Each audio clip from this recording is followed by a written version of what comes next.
അതായത് നമ്മൾക്ക് വേറെ ഓപ്ഷൻ ഇല്ലെങ്കിൽ നമ്മൾ ഓടിയല്ലേ പറ്റുള്ളൂ. ഇപ്പൊ എന്താ പറയാ, ആ ഒരു ബാക്കപ്പ് തന്നത് മമ്മിയാ?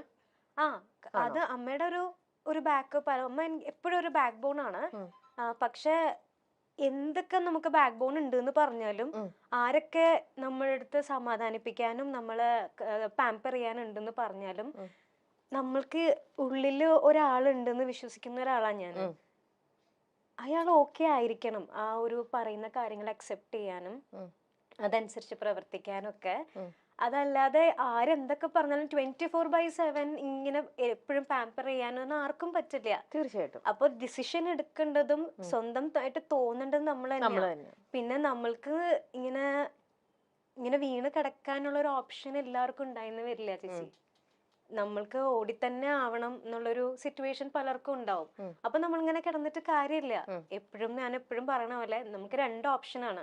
ഒന്നെങ്കിൽ നമുക്ക് അങ്ങനെ കിടക്കാം, അല്ലെങ്കിൽ നമ്മൾക്ക് ഇങ്ങനെ കരഞ്ഞുകൊണ്ട് ഡിപ്രഷൻ ആയിട്ട് അങ്ങനെ കിടക്കാം. അതല്ലെങ്കിൽ നമ്മൾക്ക് പല കാര്യത്തിലും എൻഗേജ് ചെയ്തിട്ട് നമുക്ക് മൂവ് ഫോർവേഡ് ചെയ്യാം. സോ ഞാൻ സെക്കൻഡ് ഓപ്ഷൻ ചൂസ് ചെയ്തു. അത് അങ്ങനെ മറ്റേ ഫസ്റ്റ് ഓപ്ഷനിൽ എത്ര ദിവസത്തോളം പോയിട്ടാണ് ഈ സെക്കൻഡിലേക്ക് എത്തിയത്? ഒരുപാട് സമയം എടുത്തു. ഒരുപാട് സമയം എടുത്തു. ആക്ച്വലി ഭയങ്കര ഷോക്കായിരുന്നു. ആ ഒരു ഡിപ്രഷൻ സ്റ്റേജിൽ കൂടെ പോയിട്ടൊക്കെ തന്നെയാണ്. എല്ലാവരെയും പോലെ അല്ലേ ഞാൻ. ഒരുപാട് കരഞ്ഞിട്ടുണ്ടാവണം ആ ഒരു ഡിപ്രഷൻ സ്റ്റേറ്റ് എന്ന് പറയുമ്പോൾ.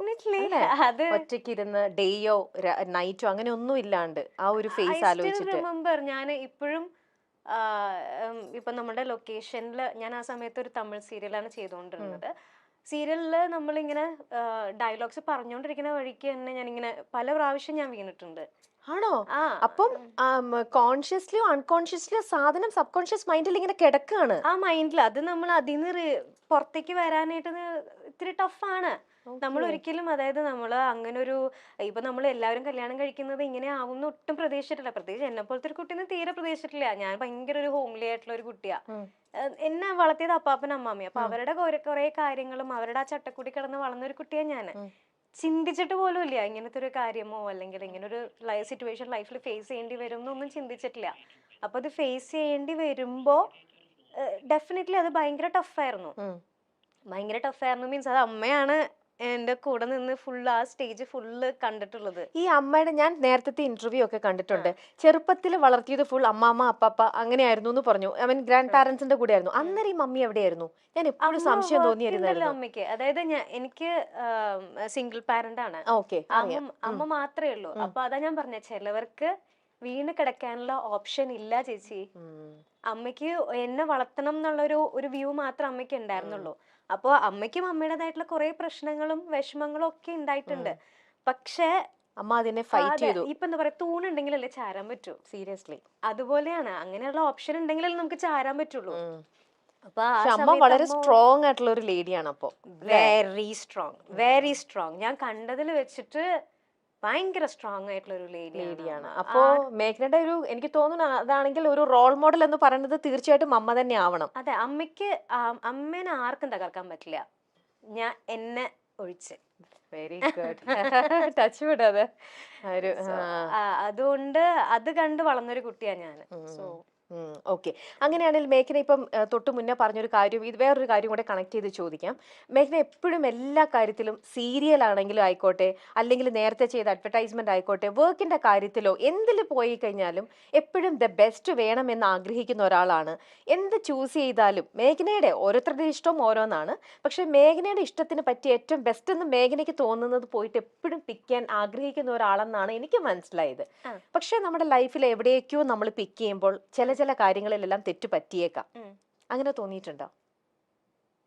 തെറ്റ് പറ്റിയേക്കാം നമ്മുടെ സെലക്ഷനില്, നമ്മുടെ തീരുമാനങ്ങളില്? ഇല്ല ചേച്ചി, നമ്മൾക്ക് ആ സമയത്ത് നമ്മൾക്ക് ദി ബെസ്റ്റ് ആയിരിക്കും നമ്മൾ സെലക്ട് ചെയ്യാം.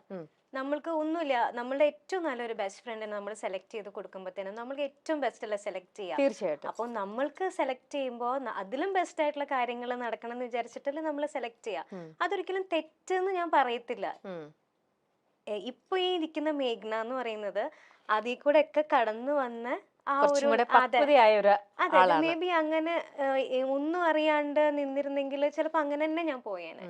അപ്പം എല്ലാം ഒന്നെങ്കിൽ ഒരു ലെസൺ ആയിരിക്കാം, അതല്ലെങ്കിൽ ഒരു മൊമെന്റ് ആയിരിക്കാം, അല്ലെങ്കിൽ ഒരു മെമ്മറി ആയിരിക്കാം. എന്തുവാണെങ്കിലും അത് ലൈഫിന്റെ ഒരു പാർട്ടല്ലേ ചേച്ചി. അതിനെനിക്ക് മിസ്റ്റേക്ക് എന്ന് പറയാൻ പറ്റില്ല. പക്ഷെ നമുക്ക് ഇതുപോലെ ഇപ്പം എന്തെങ്കിലും ഒരു നമ്മൾ ചെയ്തു പോയി കഴിഞ്ഞപ്പോൾ ബെസ്റ്റ് എന്ന് തന്നെ വിചാരിച്ച് നമ്മളത് സെലക്ട് ചെയ്തു. പക്ഷെ അത് നമ്മൾ പിന്നീടാണ് നമ്മൾ റിയലൈസ് ചെയ്യുക, അയ്യോ ഇതിവിടെ എൻ്റെ സെലക്ഷൻ തെറ്റിപ്പോയി, ഇത് എനിക്ക് ബെസ്റ്റ് ആയിരുന്നില്ല, ഞാൻ അവിടെ കുറച്ചും കൂടെ ആലോചിക്കേണ്ടിയിരുന്നു, ഒന്നും കൂടെ തിങ്ക് ചെയ്തിരുന്നെങ്കിൽ, ഈ ഒരു ഭാഗം ഞാൻ ചിന്തിച്ചില്ലല്ലോ. ഇങ്ങനെ പല പല ചോദ്യങ്ങൾ നമുക്ക് പിന്നീട് ഫേസ് ചെയ്യേണ്ടതായിട്ട് വരും. അത് ആർക്കാണേലും അതെ. അപ്പൊ അങ്ങനത്തെ ഒരു ഇൻസിഡന്റോ അങ്ങനത്തെ കുറച്ച് മറു ചോദ്യങ്ങളോ അല്ലെങ്കിൽ അവൾ അങ്ങനത്തെ ഒരു റിഗ്രറ്റ് ചെയ്യേണ്ട ഒരു മൊമെന്റോ അങ്ങനെ എന്തെങ്കിലും ലൈഫിൽ നമ്മൾക്ക് എല്ലാം നമ്മൾ ചെയ്യുന്നത് കറക്റ്റ് ആവണമെന്നില്ല. അതെ ചില മിസ്റ്റേക്സ് നമ്മൾക്ക് ഉണ്ടായിട്ടുണ്ടാവാം, ഇപ്പോഴും ഉണ്ടായിക്കൊണ്ടിരിക്കുന്നുണ്ടാവാം. അതെ അത് തിരിഞ്ഞു നോക്കുമ്പോൾ ചിലപ്പോൾ മിസ്റ്റേക്ക് ആയി പോയിട്ടുണ്ടാവും. പക്ഷെ അത് റിഗ്രറ്റ് ചെയ്ത് ഞാൻ ഇരിക്കത്തില്ല. I try to correct it maximum. Okay ശരി. അപ്പൊ ഈ ഒരു പോയിന്റും കൂടെ ആയിട്ട് ഞാൻ വേറൊന്നും കൂടെ കണക്ട് ചെയ്തോട്ടെ. ഇപ്പം കുറച്ച് പക്വത എത്തിയ ഒരാളാണെന്ന് എല്ലായിടത്തും പറയുന്നുണ്ട്. പിന്നെ നമ്മുടെ നാട്ടിലും എപ്പോഴും എല്ലാം സംഭവിക്കുന്ന ഒരു കാര്യം തന്നെയാണ് ഡിവേഴ്സും കാര്യങ്ങളും എല്ലാം. ഇന്നിപ്പോ എനിക്ക് തന്നെ തോന്നുന്നില്ല നമുക്കിപ്പോ അത് സെറ്റ് ആവുന്നില്ലെങ്കിൽ എല്ലാവരും അത് ഒരുമിച്ച് ഒരേ റൂഫിനടിയിൽ പരസ്പരം വഴക്കിട്ട് നിൽക്കുന്നതിലും എത്രയോ നല്ലതാണ് നമ്മൾ സ്വയം അങ്ങോട്ടും ഇങ്ങോട്ടും പറഞ്ഞ് നമ്മൾ പിരിയുന്നത്, അല്ലേ? സ്നേഹത്തോടെ പറഞ്ഞ് പിരിയുക. ആൻഡ് ഇറ്റ്സ് വെരി ഒരു കോമൺ ആയിട്ടുള്ള ഒരു കാര്യം തന്നെയാണ്. പിന്നെ പ്രത്യേകിച്ചും സെലിബ്രിറ്റീസ് ആകുമ്പോൾ ഒബ്വിയസ്ലി നമ്മുടെ പബ്ലിക് അതിനെ ഇട്ടിട്ട് കുറച്ച് ജാസ്തി അതിനെക്കുറിച്ച് പറയും എന്നുള്ളത് മാത്രം. എന്നാലും ഞാൻ പേഴ്സണലി ചോദിക്കുന്ന ചോദ്യം ആയതുകൊണ്ട് വേറൊന്നും വിചാരിക്കരുത്. മേഘനയ്ക്ക് താല്പര്യം ഉണ്ടെങ്കിൽ മാത്രം ആൻസർ ചെയ്താൽ മതി. വേറെ ഇന്റർവ്യൂസിലൊന്നും കണ്ടിട്ടുമില്ല, അതുകൊണ്ട് ഞാൻ ചോദിക്കുകയാണ്. ഇങ്ങനെ ഒരു പേഴ്സൺ, ഇതൊക്കെ കുറേ കൂടെ പേഴ്സണൽ ആണ് ഉത്തരങ്ങൾ, ബട്ട് സ്റ്റിൽ ഇങ്ങനെ ഈ ചോദിച്ചുകൊണ്ടിരിക്കുന്ന പബ്ലിക്കിലേക്ക് വേണ്ടിയിട്ട് ഒന്ന് ഇതാക്കാനായിട്ട് എന്തുകൊണ്ടായിരിക്കാം ആ ഒരു തീരുമാനം വേണ്ടാന്ന് വെച്ചത്? കാരണം ഇതിനെപ്പറ്റി പാവം അപ്പുറത്തെ സൈഡിൽ നിൽക്കുന്ന ഡിംപിളും ഒക്കെ ഒരുപാട് ഫേസ് ചെയ്യുന്നുണ്ടല്ലേ, ചോദ്യങ്ങളും മറു ചോദ്യങ്ങളും ഒക്കെ ആയിട്ട്. അപ്പൊ അതിനൊക്കെ ഒരു ഇത് നിർത്താൻ വേണ്ടിയിട്ട് ആ ഒരു ഒരു ഒരു ഒരു ഡയലോഗ് പോലെ അല്ലെങ്കിൽ ഒരു സ്റ്റേറ്റ്മെന്റ് ആയിട്ടോ എന്തെങ്കിലും മനസ്സിൽ നിന്ന് എന്തെങ്കിലും ഒന്ന് പറയാൻ പറ്റുമോ? ഇങ്ങനെ കമന്റ്സ് വരുന്നതിനെ പറ്റിയാ ഞാൻ ഒരിക്കലും റെസ്പോണ്ട് ചെയ്തിട്ടില്ല.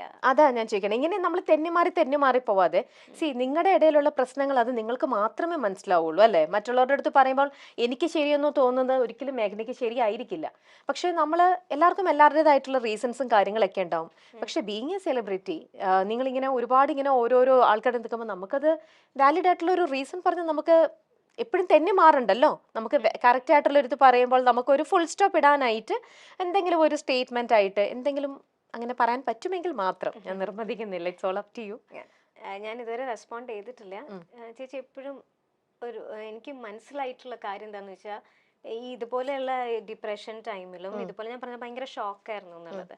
ആ സമയത്തായാലും ഞാൻ പലരോടും ഞാൻ എൻ്റെ പ്രശ്നങ്ങൾ ഷെയർ ചെയ്തിട്ടുണ്ടെങ്കിലും എനിക്ക് കുറേ നാൾ കഴിഞ്ഞിട്ടാണ് എനിക്ക് മനസ്സിലായത് മറ്റുള്ളവർക്ക് നമ്മൾക്കാണ് അത് ഫീലിങ്സ്, മറ്റുള്ളവർക്ക് അത് ഒരു കഥ മാത്രമാണ്. അതെ, ഓക്കെ. നമ്മൾ ജീവിച്ചു തീർത്തത് ഒவ்வொരു സെക്കൻഡും എങ്ങനെയായിരുന്നു എന്നുള്ളത് നമുക്കല്ലേ അറിയുള്ളൂ. അത് ഒരു 10 മിനിറ്റ് കൊണ്ടോ 5 മിനിറ്റ് കൊണ്ടോ നമ്മൾക്ക് എക്സ്പ്ലെയിൻ ചെയ്യാൻ പറ്റില്ല. ഇൻ കേസ് അത് എക്സ്പ്ലെയിൻ ചെയ്താൽ പോലും അതൊരു 10% പോലും അത് മനസ്സിലാവില്ല. ഞാൻ പറയുന്നത് എന്താന്ന് മനസ്സിലാവില്ല. Okay, so I decide not to respond. Okay, it's all your decision finally, അല്ലേ? ശരി. ഇപ്പോ കൂടെ നമ്മുടെ പോകുന്ന ഒരാള്, അത് മമ്മി ആയിക്കോട്ടെ, ഇപ്പൊ കൂടെ പോകുമ്പം അല്ലെങ്കിൽ മാത്രല്ല ചേച്ചി, ഇതിപ്പോ ഞാൻ ശരി താൻ ശരി ഞാൻ ശരി, വാട്ട് ദ പോയിന്റ്? ഓക്കെ, നമ്മൾക്ക് എന്താണോ വിധിച്ചിട്ടുണ്ടായിരുന്നത്, ഇറ്റ്സ് ഓൾ ഹാപ്പൻഡ്. അതിനുശേഷം പിന്നെ ഞാൻ ശരി താൻ ശരി എന്ന് പറഞ്ഞുകൊണ്ടിരിക്കുന്നതില് അതെ എപ്പോഴും എല്ലായിടത്തും അങ്ങനെയാണ്. ഇന്നിപ്പോ ഞാനും ഒരു ഭാര്യയാണ്, എനിക്കും അറിയാം. കാരണം എനിക്ക് ശരിയെന്നൊന്നും തോന്നി ചിലപ്പോൾ നമ്മുടെ ഹസ്ബൻഡ് അന്നേരം അത് ശരിയായിരിക്കില്ല, നമ്മൾ തമ്മിൽ അങ്ങനെ ഇങ്ങോട്ട്. പക്ഷെ എല്ലാവരും അവസാനം ഇത് ഒട്ടും ചേരുന്നില്ല എന്ന് കാണുമ്പോഴാണല്ലോ അവരുടെ ഡിവേഴ്സിലേക്ക് പോണത്. പക്ഷെ നിങ്ങൾ ഒരുപാട് ഇത്തരത്തിലുള്ള ചെയ്യുമ്പോൾ നമുക്ക് ആ ഒരു ന്യൂസ് ഇനി സ്റ്റോപ്പ് ചെയ്തേക്കാം. ഇനി അതിന് വേണ്ടിയിട്ട് വേണ്ട ഒന്ന് പറയാൻ അങ്ങനെ എന്തെങ്കിലും മറുപടി പറയാൻ ഞാൻ ഓപ്പൺ ചെയ്യത്തില്ല എന്നൊന്നും ഞാൻ പറയുന്നില്ല. മേ ബി എന്തെങ്കിലും ഒരു പോയിന്റ് വരുവാണെങ്കിൽ ഓപ്പൺ ചെയ്യാൻ എനിക്ക് അപ്പോൾ തോന്നുവാണെങ്കിൽ ഞാൻ മേ ബി ഓപ്പൺ ചെയ്തേക്കാം. You mean the same relation? No, not about relation. Sorry, അതില്ല, ഇതാ ഞാൻ പറഞ്ഞേ. ഞാൻ പറയുന്നത് ചിലപ്പോ മനസ്സിലാവണമെന്നില്ല. അതായത് ഓപ്പൺ ചെയ്തേക്കാന്ന് പറയുന്നത് ഇതിന്റെ റീസൺ എന്താന്ന് പറഞ്ഞേക്കാം. ചേച്ചി ചോദിച്ചില്ല എന്ത് പറ്റി എന്താണ്, അപ്പൊ എനിക്ക് ഇതുവരെ ഞാൻ പറയാൻ തോന്നുന്നില്ല. ഇതുവരെ ഞാൻ എടുത്തിട്ടുള്ളത് അതാണ്. മേ ബി ഫ്യൂച്ചറിൽ ഓപ്പൺ ചെയ്യണം എന്ന് തോന്നിക്കഴിഞ്ഞാൽ ഓപ്പൺ ചെയ്യുമായിരിക്കാം. ഞാൻ ചെയ്യത്തേ ഇല്ല എന്ന് പറഞ്ഞിട്ട് മേ ബി അങ്ങനെ. അതെ, മേഘനയുടെ മനസ്സ് എന്ത് പറയുന്നോ അതിന് തന്നെ മൂവ് ചെയ്താൽ മതി, അതവിടെ നിൽക്കട്ടെ. ഇനി പൊതുവെ മേഘനയുടെ ഒരു ക്യാരക്ടർ എങ്ങനെ, ക്ഷമാശീലം നല്ല ഉള്ള ഒരു കുട്ടിയാണോ? ക്ഷമാശീലം ഭയങ്കരമായിട്ടുള്ളൊരു കുട്ടിയായിരുന്നു. ഇപ്പുറത്ത് അടിച്ചു കഴിഞ്ഞാല് അങ്ങനത്തെ ടൈപ്പ് ആയിരുന്നു. പക്ഷെ ഇപ്പൊ അങ്ങനല്ല, മാറി. ഇപ്പൊ ഞാൻ പറയാനുള്ളത് മൂത്തൊക്കെ തന്നെ പറയും. ആണല്ലേ? അപ്പൊ നമ്മുടെ ഇവിടെ ഇരിക്കുന്നവരൊക്കെ ശ്രദ്ധിച്ചോളൂ, എല്ലാരും ശ്രദ്ധിച്ചിട്ട് വേണം അപ്പൊ കുറെ ചോദ്യങ്ങളും കാര്യങ്ങളൊക്കെ പറയില്ലായിരിക്കാം, പക്ഷെ പയ്യെ ഞാൻ കാര്യം പറയും, ഉള്ളതുപോലെ മുഖത്ത് നോക്കി പറയും. ഇഷ്ടക്കേട് എന്തെങ്കിലും ഉണ്ടായാൽ തന്നെ അങ്ങനെ പറയണം കേട്ടോ നിങ്ങള്. നമ്മള് എനിക്ക് എന്റെ പൊട്ടത്തരം എന്തായിരുന്നു അറിയോ, എനിക്ക് പറയണമെന്നുണ്ടാവേ, പക്ഷെ എനിക്ക് നമ്മൾ ആ സമയത്ത് ഹേർട്ട് ചെയ്തോണ്ടിരിക്കുവായിരിക്കും ഓപ്പോസിറ്റ് പേഴ്സൺ, അപ്പൊ പറയണമെന്നുണ്ടാവും. പക്ഷെ ഞാൻ പറയാൻ എന്താന്നറിയോ, അവർക്കിനി വിഷമായാലോ അങ്ങനെ ഓർത്തിട്ട് പല സിറ്റുവേഷനും ഞാൻ പറയത്തില്ല. പക്ഷെ ഇപ്പഴാണ് എനിക്ക് മനസ്സിലായത് അത് വേറെ ആരും ചിന്തിക്കുന്നില്ലല്ലോ എന്നുള്ളത്. അപ്പൊ ഇപ്പൊ ഞാൻ അങ്ങനെ പറയും. അപ്പൊ അതിപ്പോ എങ്ങനെയാ ഇപ്പൊ നൈസായിട്ട് അതങ്ങ് പറഞ്ഞത് എനിക്കത് ഇഷ്ടപ്പെട്ടില്ലാന്നോ അങ്ങനെ അങ്ങ് പറഞ്ഞങ്ങ് തീർക്കും? ഇപ്പോ എന്തെങ്കിലും ഇപ്പോ ഞാൻ പറഞ്ഞു എന്തെങ്കിലും അയ്യോ അത് പറ്റത്തില്ല, അല്ലെങ്കിൽ നമ്മൾ ചില കാര്യങ്ങൾ നമ്മൾ ചിലരോട് പൊറുക്കുമല്ലോ. ഇപ്പൊ നമ്മുടെ കൂടെയുള്ള സ്റ്റാഫോ അല്ലെങ്കിൽ നമ്മുടെ ആരോടോ ഫ്രണ്ടോ എന്തെങ്കിലുമൊക്കെ നമ്മൾ ഒരു കാര്യം ഒരു തവണ ചെയ്തു, അവർ മിസ്റ്റേക്ക് ചെയ്തു, നമ്മൾ പൊറുക്കും. വീണ്ടും അവരത് ചെയ്യും, നമ്മൾ വീണ്ടും ചിലപ്പോൾ ഒന്ന് പുറത്തുനിന്നിരിക്കും. പിന്നെയും റിപ്പീറ്റഡ്ലി ദ സെയിം തിങ് കാണുവാണെങ്കിൽ എത്രത്തോളം ഇറിറ്റേറ്റഡ് ആവും? റിപ്പീറ്റഡ് മിസ്റ്റേക്ക് എല്ലാവർക്കും ഇറിറ്റേറ്റഡ് ആവും. ആണോ? അതെ അതെ, അത് എത്രത്തോളം അത് ഇത് ചെയ്യാൻ പറ്റും, ടോളറേറ്റ് ചെയ്യാൻ പറ്റും, എത്ര നാളത് സഹിക്കാൻ പറ്റും അങ്ങനെ വന്നാൽ? റിപ്പീറ്റഡ് മിസ്റ്റേക്ക് ആണെങ്കിൽ പറഞ്ഞു നോക്കും. പിന്നെ ഇത് പറയണ പോലെ ചൊല്ലിക്കൊട് തല്ലിക്കൊട് തള്ളിക്കള, ചൊല്ലിക്കൊട് തല്ലിക്കൊട് തല്ലിക്കൊട് തള്ളിക്കള തള്ളിക്കള. ഓക്കെ. അപ്പൊ അങ്ങനെയാണ് നമ്മുടെ നിങ്ങളൊക്കെ ഇപ്പം സീരിയലിലൊക്കെ ഒരുപാട് ആൾക്കാരെ ഫേസ് ചെയ്യുന്നുണ്ട്, ഒരുപാട് ആൾക്കാരുമായിട്ട് മിങ്കിൾ ചെയ്യുന്നുണ്ട്. അപ്പൊ അങ്ങനെ നമ്മളെ അറിയാം എന്ന് നമ്മൾ വിചാരിച്ചിരുന്ന ആൾക്കാർ നമ്മളെ കാണുമ്പോൾ അവരും നമ്മളെക്കുറിച്ച് ഇങ്ങനെ ഇതായിട്ട് പറയുമോ, അല്ലെങ്കിൽ നമ്മളെ ഇതാക്കോ, നെഗറ്റീവായിട്ടുള്ള കമന്റിലേക്ക് അവർ ഇത് ചെയ്യോ, അല്ലെങ്കിൽ ഇപ്പം ഡിവേഴ്സ് ആകുമ്പോഴത്തേക്ക് ചില ആർട്ടിസ്റ്റുകൾ നിങ്ങളോടുള്ള അപ്രോച്ചോ ഇതൊക്കെ കാണുമ്പോൾ ശരിക്കും എന്തെങ്കിലും മനസ്സ് തളർത്തിയിട്ടുണ്ടോ? ഇല്ല, ഡെഫിനറ്റ്ലി ഇല്ല. അന്നേരത്തേക്ക് അപ്പോൾ എത്ര നാളെ ഇങ്ങനെ ഒരു ചേഞ്ച് മേഖലയിൽ വന്നിട്ട് ഇത്ര ബോൾഡ് ആയിട്ട് എത്ര നാളെ? ബിക്കോസ് എനിക്ക് ആരെന്ത് പറഞ്ഞാലും എനിക്ക് എഫക്റ്റ് ആവത്തില്ല. എന്താന്ന് വെച്ചാൽ എനിക്കറിയാം ഞാൻ എന്താന്നുള്ളത്. സോ എന്ത് പറഞ്ഞാലും എനിക്ക് ഒരു പോയിന്റിന് ശേഷം ഫസ്റ്റ് ഒക്കെ ഭയങ്കര വിഷമം വരുമായിരുന്നു. ഞാൻ പറയുന്നത് ഇപ്പോഴൊന്നും അല്ല കേട്ടോ. പക്ഷെ ഇപ്പൊ എനിക്കതൊരു കോമഡി ആയിട്ട് മാറി, ചിരിക്കാൻ തുടങ്ങി. പിന്നെ ആ ഒരു ഇതായി. പിന്നെ ചില കാര്യങ്ങൾ അതൊന്നും എന്നെ എഫക്ട് ചെയ്യാറില്ല. പിന്നെ ചില കാര്യങ്ങൾ എന്ന് പറഞ്ഞാൽ നമുക്ക് ക്ഷമിക്കാൻ പറ്റുന്ന കാര്യങ്ങൾ ഒരുപാടുണ്ട്. അതേപോലെ തന്നെ ചില കാര്യങ്ങൾ നമുക്ക് ജന്മത്തെ ക്ഷമിക്കാൻ പറ്റത്തില്ല.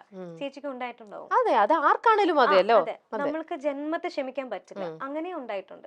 ക്ഷമിക്കാൻ പറ്റുന്നില്ലെങ്കിൽ ക്ഷമിക്കാൻ പറ്റത്തില്ല എന്ന് തന്നെ പറയും. അത് ക്ഷമിക്കാൻ പറ്റത്തില്ല. ക്ഷമിക്കാൻ പറ്റുന്നതാണെങ്കിൽ അതങ്ങ് ക്ഷമിച്ചു വിടും. പിന്നെ കമന്റ്സും കാര്യങ്ങളും ഇങ്ങനെ ആരെങ്കിലും പറയുവാണെങ്കിലും എടുക്കണമെങ്കിലും അതെന്നെ ഒരിക്കലും എഫക്ട് ചെയ്തിട്ടില്ല. Because I know what I am.